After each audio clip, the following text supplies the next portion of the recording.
We were getting water from Tirupunalli Dam. It's a huge reservoir. But now we do not use that either. Argavati is polluted.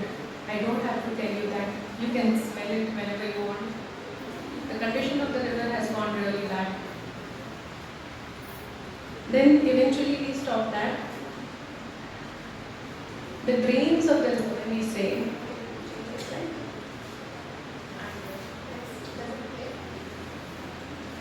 so this is the condition of Krishnavati when it leaves Bangalore. Can you see how we have left our rivers? This is how it is leaving Bangalore. When it starts from Nandi Tirtha. So there is a temple in Maleshwaram where it originates, just below Sankey Tank. It's beautiful, amazing, tasty water. It trickles down and eventually it goes and passes Bangalore and becomes this. Krishnavati was very clean. It was a recreational site.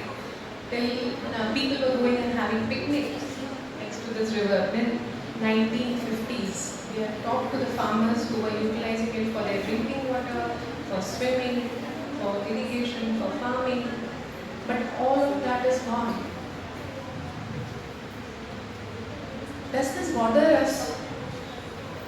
Do we need water? How much are we going to exploit these rivers? Till when are we going to wait? This is the Bedandur Lake condition. This is when the desilting was happening. I got the privilege of staying next to the Bedandur Lake almost for 6 years. I could smell it. I could see it burn almost every month.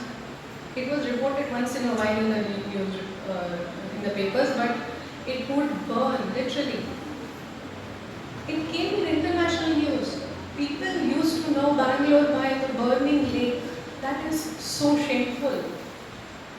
Whose shame is this? Who has done that to the lake? This lake was quite good till 1950s. Until the fish kill happened, eventually all the drains were let into the Bedandur Lake and it became a septic tank. That's very sad. We are turning our rivers into drains, lakes into septic tanks. This was the land of Devraya I. In Vijayanagara times, we had the privilege of having more than 1,000 lakes. This was richly irrigated area. There was no scarcity of water. All that irrigation canal, all those lakes are lost. These were the sponges of the urban city also. Today these lakes are being cut. Their connection has been cut. They have become ponds. So when the rainfall comes, the whole city goes into flood. Why are we cutting these connections? The water should move. The lakes are not allowed to move. The rivers are not allowed to breathe. And we want water. Kaveri ka pani chahiye. What? Next slide, please. Yes, it's Mautarkere, one of my favorite lake. ಎಷ್ಟು ಪಿಕ್ಚರಸ್ ಆಗಿದೆ, ಎಷ್ಟು beautiful ಆಗಿದೆ. Every few months ನಾನು ಈ ಕೆರೆಗೆ ಬರ್ತೀನಿ. ಈ ಕೆರೆ ನೀರು ತುಂಬಿದಾಗ ನೋಡಿ ಹೇಗಿದೆ. ಆಮೇಲೆ ಒಂದು ದಿವಸ ಬಂದಾಗ ಈ ಥರ ಇದೆ. ಇದು ನವಿಲ್ಗುಂಡ್ ಡ್ಯಾಮ್ ಅಂತ ತೋರಿಸಿದ್ನಲ್ಲ, ಗ್ರೀನ್ ಕಲರ್ ವಾಟರ್, ಅದೇ ಥರ ಗ್ರೀನ್ ಕಲರ್ ವಾಟರ್, ಬಟ್ ನವಿಲ್ಗುಂಡ್ ಥರ ಮಲಪ್ರಭಾ ನದಿ ಥರ ಪ್ಯೂರ್ ವಾಟರ್ ಅಲ್ಲ ಇದು. ಇದು ವೃಷಭಾವತಿ ನದಿಯಿಂದ, ವೃಷಭಾವತಿ ನದಿ ಸ್ಟೇಟ್ ನೋಡಿದ್ರಿ ತಾನೆ, ಅಲ್ಲಿಂದ ಪಂಪ್ ಮಾಡಿ, ಟ್ರೀಟ್ಮೆಂಟ್ ಇಲ್ಲದೆ ಪಂಪ್ ಮಾಡಿ ತುಂಬಿರುವಂಥದ್ದು ಮಾಪ್ತೂರ್ ಕೆರೆಗೆ. This is a crime against humanity. ಅಷ್ಟು ಗಲೀಜಿದ್ದು ನಾವು ಗೊತ್ತಿದ್ದು ನಾವು ಕೆರೆಗಳಿಗೆ ತುಗ್ತಾ ಇದ್ದೀವಿ. ಇದಕ್ಕೆ ಎಷ್ಟು ಜನ ನಿಂತ್ಕೊಂಡು ಬೇಡ ಅಂತ ಹೇಳಿದ್ದಾರೆ? ಅವ್ರು ಬೇಡ ಅಂತ ಅನ್ಸುತ್ತೆ. ನಾವು ಲೋಕಾಯುಕ್ತ ಜೊತೆ ಕೆಲಸ ಮಾಡಿ ಆ ಪಂಪಿಂಗ್ನ ಒಂದು ಸ್ವಲ್ಪ ದಿವಸ ನಿಲ್ಲಿಸಿದ್ವಿ. ಆದರೆ ಲೋಕಾಯುಕ್ತ ಅವರು ರಿಟರ್ನ್ ಆರ್ಡರ್ ಕೊಡಲಿಲ್ಲ, ವರ್ಬಲ್ ಆರ್ಡರ್ ಕೊಟ್ಟು ಅಥಾರಿಟೀಸ್ಗೆ ನಿಲ್ಲಿಸ್ಲಿಕ್ಕೆ ಹೇಳಿದ್ರು. ಈಗ ಸಿಚುವೇಶನ್ ಏನಂತ ಗೊತ್ತಿಲ್ಲ, ಈಗ ಹೋಗ್ಬೇಕು, ಮೀಟಿಂಗ್ ಆದ್ಮೇಲೆ ಹೋಗ್ತೀವಂತೆ. But this is it. ಇದರಿಂದ ಯಾರಿಗೆ ಬೆನಿಫಿಟ್ ಆಗುತ್ತೆ? Who wins, who loses? This breaks my heart. This breaks my heart because ನಾವು ಬೆಂಗಳೂರಿಂದ ಬಂದು ಈ ಥರ ಆಗ್ತಿದೆ ಅಂತ ಕನಕಪುರದಲ್ಲಿ ಹೇಳಬೇಕಲ್ಲ, ದ್ಯಾಟ್ ಬ್ರೇಕ್ಸ್ ಮೈ ಹಾರ್ಟ್. ಇಲ್ಲಿ ಆನೆಗಳು ನೀರು ಕುಡಿಯಕ್ಕೆ ಬರ್ತಾವ? ಬರಲ್ವಾ?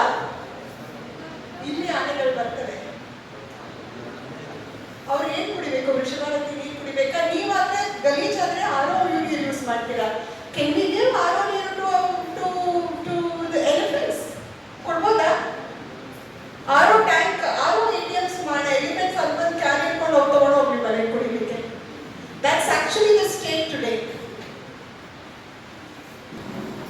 ಎಷ್ಟು ಅಂದ್ರೆ ನಾವು ಬರೀ ಭೂಮಿ ಮಾತ್ರ ಪಲ್ಯೂಟ್ ಮಾಡಿಲ್ಲ, we have polluted the outer space too. ಎಷ್ಟು ಲೆವೆಲ್ಗೆ ಪಲ್ಯೂಷನ್ ಆಗಿದೆ ಅಂದ್ರೆ this A tipping point.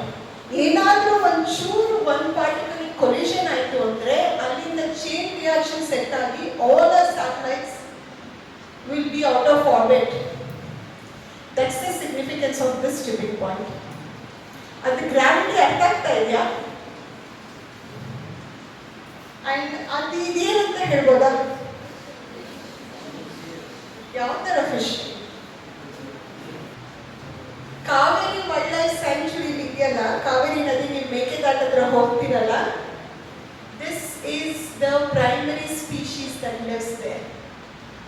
An important fish humpback mahseer ಅಂತ.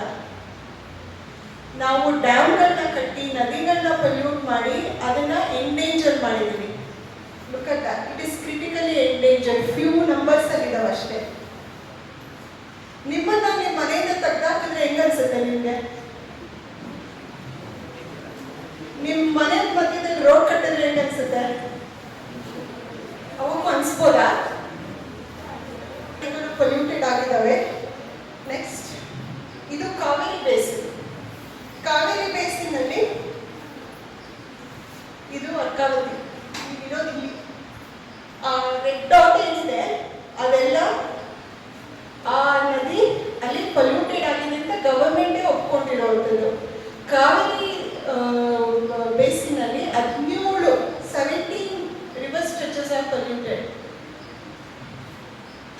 ಇದು ಅರ್ಕಾವತಿ, ಇದು ಶಿಂಷಾ, ಇದು main line Kaveri. Green colour ಇದೆಯಲ್ಲ, ಮೇನ್ ಲೈನ್ ಕಾವೇರಿ. ನೀವು ಮೇಕೆದಾಟು ಹೋಗ್ತಿರಲ್ಲ, that's right here. Kaveri wildlife sanctuary ಒಳಗಡೆ ಒಂದು I think about 80 to 100 kilometres Kaveri ನದಿ ಹರಿತಾಳೆ. ಆ ಹರಿಯೋ ನದಿಗೆ ಅರ್ಕಾವತಿಯಿಂದ ವಿಷ ಹೋಗುತ್ತೆ, ಶಿಂಷಾ ನದಿಯಿಂದ ವಿಷ ಹೋಗುತ್ತೆ. ಮತ್ತೆ ಇಲ್ಲಿ ನೀವೆಲ್ಲ ಹೋಗಿದ್ದೀರಲ್ಲ, ಗಗನಚುಕ್ಕಿ, ಬರ್ಚುಕ್ಕಿ, ಈ ಏರಿಯಾ ಶಿಂಷಾ ಏರಿಯಾ, ಅಲ್ಲಿವರೆಗೂ ನೋಡಿ KRS ಇಂದ ಹಿಡಿದು ಇಲ್ಲಿವರೆಗೂ ಪೊಲ್ಯೂಟೆಡ್. ಇದೆಲ್ಲ ಗವರ್ಮೆಂಟ್ ಅಫಿಷಿಯಲ್ ಡೇಟಾ, ನಾವು ಹೇಳ್ತಾ ಇರೋದಲ್ಲ, ಪಾನಿಯಿಂದ ಹೇಳ್ತಾ ಇರೋದಲ್ಲ, ಗವರ್ಮೆಂಟ್ ಡೇಟಾ ಇದು. ಬೆಂಗಳೂರಿಗೆ ಎಲ್ಲಿಗೊತ್ತ ನೀರು ಬರ್ತೆಗೆಯೋದು? ನಾವಷ್ಟು ಬೆಂಗಳೂರಲ್ಲಿ ಕಾವೇರಿ ಬೇಕು, ಅದು ಬೇಕು, ಇದು ಬೇಕಂತ ಓಡಾಡ್ತೀವಲ್ಲ, ಬಟ್ ಯಾರು ನದಿ ಹೇಗಿದೆ, ನೀರು ಕ್ವಾಲಿಟಿ ಹೇಗಿದೆ ಏನು ಬೇಕಾಗಿಲ್ಲ. ಡ್ಯಾಮ್ ಕಟ್ಟುವ ನೀರು ಬೇಕು ಬೆಂಗಳೂರಿಗೆ. ಇಲ್ಲೇ ಮಷೀನ್ ಇರೋದು. The machine, humpback machine, is here. This is the state of our rivers and what are we doing about it? So this is Arkavati map. Nigri ಮಾತಾಡ್ತಾ ಇದ್ದಲ್ಲ, ಹೆಸರುಘಟ್ಟ ಬಗ್ಗೆ ಡ್ರಿಂಕಿಂಗ್ ವಾಟರ್ ಸೋರ್ಸ್ ಅಲ್ಲಿದೆ ಹೆಸರುಘಟ್ಟ. ತಿಳ್ಕೊಂಡಲ್ಲಿ Bengaluru drinking water source was. ಇವಾಗ ಇವೆರಡೂ ಹಾಳಾಗೋಯ್ತು. ಒಂದು ಜಾಸ್ತಿ ಮಳೆ ನಿಂತೋಯ್ತು ಅಂತ ಹೇಳ್ತಾರೆ, ಬಟ್ ಗ್ರೌಂಡ್ ವಾಟರ್ ಎಕ್ಸ್ಪ್ಲಾಯ್ಟೇಷನ್ ಇಂದ ನದಿಗಳು ಹರಿಯಲ್ಲ. ಎರಡನೇದು ಪೊಲ್ಯೂಷನ್ ಇಂದ ಹಾಳಾಗಿದೆ. ಅದರಿಂದ ಬೆಂಗಳೂರಿಗೆ ಕುಡಿಯೋ ನೀರು ಕೊಡ್ತಾ ಇಲ್ಲ, ಬೋರ್ಘಟ್ಟ ಮತ್ತೆ ತಿಳ್ಕೊಂಡಲ್ಲಿ. ಹಾಗಾಗಿ ನಾವು ಹೆಟ್ಟಿನಹೊಳೆಗೆ ಹೋಗ್ತಿದ್ದೀವಿ, ನೇತ್ರಾವತಿಯಲ್ಲಿಂದ ನೀರು ತಂದು ತಿಳ್ಕೊಂಡಲ್ಲಿಗೂ ಹೆಸರುಘಟ್ಟಗೂ ತುಂಬ್ತಾ ಇದ್ದೀವಿ. ಒಂದು 6 days ಏನೋ ಸಂಗಮ ಹೊಳೆಯಿಂದ ವಿಧಾನಸೌಧಕ್ಕೆ ಒಂದು ಮೆರವಣಿಗೆ ಜಾಥಾ ಹೋಗುತ್ತೆ. ನಮ್ಮ ನೀರು ನಮ್ಮ ಹೋರಾಟ ಹಿನ್ನೆಲೆಯಲ್ಲಿ. ಬಟ್ ಎಲ್ಲ ಒಂದು ಕಡೆ ನಾನು ನೋಡಿದ ನನ್ನ ಲೈಫಲ್ಲಿ ಕನಕಪುರ ಸಂಜೆ ಒಂದು 7:30 ಆಗಿತ್ತು. KMS ಸರ್ಕಲಿಂದ ಮಧ್ಯ ಸರ್ಕಲ್ವರೆಗೂ ನಾನು ಅಬ್ಸರ್ವ್ ಮಾಡಿದ್ವಿ. ಏನು ಪೊಲ್ಯೂಷನ್ ನೋಡಿದ್ವಿ ಅವತ್ತು. ಪಟಾಕಿಗಳ ಸಿಡಿತ, ನನ್ನ ಲೈಫಲ್ಲಿ ನೋಡಿಲ್ಲ. ನಾವು ಏನು ದೇಹ ಇಟ್ಕೊಂಡು ಮಾಡ್ತಾ ಇದ್ದೀವಿ ಅನ್ನೋದು ಯೋಚನೆ ಮಾಡಿದೆ. ನಮ್ಮ ಎನ್ವೈರನ್ಮೆಂಟ್ ಎಷ್ಟು ನಾವು ಹಾಳು ಮಾಡ್ತೇವೆ ಅನ್ನೋದನ್ನ ಯಾರು ಪ್ರಶ್ನೆ ಮಾಡ್ತಾರೆ ಅವರು. ಇವತ್ತು ನಾವು ಇಲ್ಲಿದ್ದೀವಿ, ಬಟ್ ಹೊರಗಿನ ಬಂದು ನಮ್ಗೆ ಹೇಳ್ಕೊಡ್ತಾ ಇದ್ದಾರೆ ನಮ್ಮಲ್ಲಿ ಏನು ಆಗ್ತಾ ಇದೆ ಅನ್ನುವಂಥದ್ದು. ಬಟ್ ಎಲ್ಲೊಬ್ಬರೇ ನಾವು ಮರ್ತ್ಕೊಳ್ತಾ ಇದ್ದೀವಿ. ಹಾಗಾಗಿ ಆ ಹಿನ್ನೆಲೆಯಲ್ಲಿ ಸ್ವಲ್ಪ ಒಂದು ಆಕ್ಟಿವ್ ಆಗಬೇಕು. ಮೇಡಮ್ ಅವರು ಹೇಳಿದ್ರು PIL ಬಗ್ಗೆ, ಪಬ್ಲಿಕ್ ಇಂಟ್ರೆಸ್ಟ್ ಲಿಟಿಗೇಷನ್ ಅನ್ನೋ ವಿಚಾರದಲ್ಲಿ ಇವತ್ತು ಅಪೀಲ್ ಹೋಗಿದ್ವಿ, ಏನೋ ಒಂದು ಪ್ರಯತ್ನ ಮಾಡ್ತಾ ಇದ್ದೀವಿ ಅಂತ. ಬಟ್ ನಮ್ಮಲ್ಲಿ ಇರುವಂಥದ್ರ ಬಗ್ಗೆ ಆಸಕ್ತಿಗಳನ್ನು ತೋರಿಸ್ತಾ ಇಲ್ಲ. ಕರಿಯಪ್ಪ ನಮ್ದು ಒಬ್ಬ ವ್ಯಕ್ತಿ ಇಲ್ಲಿ ನೆಲೆಸಿ ನಮ್ಮಲ್ಲಿ ಎಜುಕೇಟೆಡ್ ಮಾಡಿದ್ರು ಕೂಡ ನಾವು ಆ ಹಿನ್ನೆಲೆಯಲ್ಲಿ ಯಾರು ಯೋಚನೆ ಮಾಡ್ತಾರೆ. ಹಾಗಾಗಿ ನಾವು ವಿದ್ಯಾವಂತರ ಆದ್ಮೇಲೆ ನಾವು ಸೊಸೈಟಿಗೆ ಕೊಡ್ತೀವಿ ಅನ್ನೋದಕ್ಕಿಂತ ನಾವು ಎಷ್ಟು ಮಟ್ಟಿಗೆ ಬೆಳೀತಾ ಇದೀವಿ ಅನ್ನೋದು ಯೋಚನೆ ಮಾಡೋಣ. ಬೇಕು. ಏನಾಗಿದೆ ಅಂತಂದ್ರೆ ಒಂದು ವಾಸ್ತವಾಂಶ ಅದು, ಈ ನಮ್ಮಲ್ಲಿ ಪಾಪ್ಯುಲೇಷನ್ ಜಾಸ್ತಿ. ಈಗ ನೀವು ಹೇಳ್ತಿರೋ ಅಮೆರಿಕ, ನಾನು ಸಾಕಷ್ಟು ಯುರೋಪ್ ಅಮೆರಿಕ ಹೋಗಿದ್ದೇನೆ. ಅಮೆರಿಕ ಒಂದು 4-5 ಸಲ ಹೋಗಿದ್ದೇನೆ. ಬಟ್ ಅಲ್ಲಿ ಪೊಲ್ಯೂಷನ್ ಕಮ್ಮಿ. ಯಾಕೆಂದ್ರೆ ನಮಗಿಂತ 1/3 ಪಾಪ್ಯುಲೇಷನ್ ಮಾತ್ರ ಇರೋದು. ನಮ್ದು 130 ಬಿಲಿಯನ್ಸ್ ಆಗಿದೆ. 1/4 ಮಾತ್ರ 35-40 ಬಿಲಿಯನ್ ಇದೆ. ಬಟ್ ಜಿಯೋಗ್ರಾಫಿಕಲ್ ಏರಿಯಾ 3 ಇದೆ. ನಮ್ಮ ದೇಶ ಭಾರತ ದೇಶ ಇದೆ 3 ದೊಡ್ಡದಿದೆ. ಹಂಗಾಗ್ಬಿಟ್ಟು ರಿಸೋರ್ಸ್ ಎಕ್ಸ್ಪ್ಲಾಂಟೇಷನ್ ಜಾಸ್ತಿ ಇಲ್ಲ. ಬಟ್ ಈಗ ನಮ್ಮ ಪಾಪ್ಯುಲೇಷನ್ ನಮ್ಮ ದೇಶಕ್ಕೂ ಇದೆ ಪ್ರಾಬ್ಲಮು. ಒಂದು ಸರ್ವೈವಲ್ ಪ್ರಶ್ನೆ. ನಾವು ಬದುಕಬೇಕು, ನಾವು ಮುಂದುವರಿಬೇಕು, ಡೆವಲಪ್ಮೆಂಟ್ ನೋಡಬೇಕು. ಹಾಗಾಗಿ ಏನಾಯ್ತಂದ್ರೆ ದೇಶಕ್ಕೂ ಪಾಪ್ಯುಲೇಷನ್ ಸಮಸ್ಯೆ. ಹಾಗೆ ಬೆಂಗಳೂರು ಸಾಕಷ್ಟು ಇರ್ತದೆ, ಬೆಂಗಳೂರು ಸಮಸ್ಯೆ. ಈಗ ಅಲ್ಲಿ ಎಷ್ಟಾಗದೆ ಅಂದ್ರೆ 1.4 ಬಿಲಿಯನ್ 1.3 ಬಿಲಿಯನ್ ಪಾಪ್ಯುಲೇಷನ್ ಬಂದಿದೆ. ಎಲ್ಲ ಒಂದು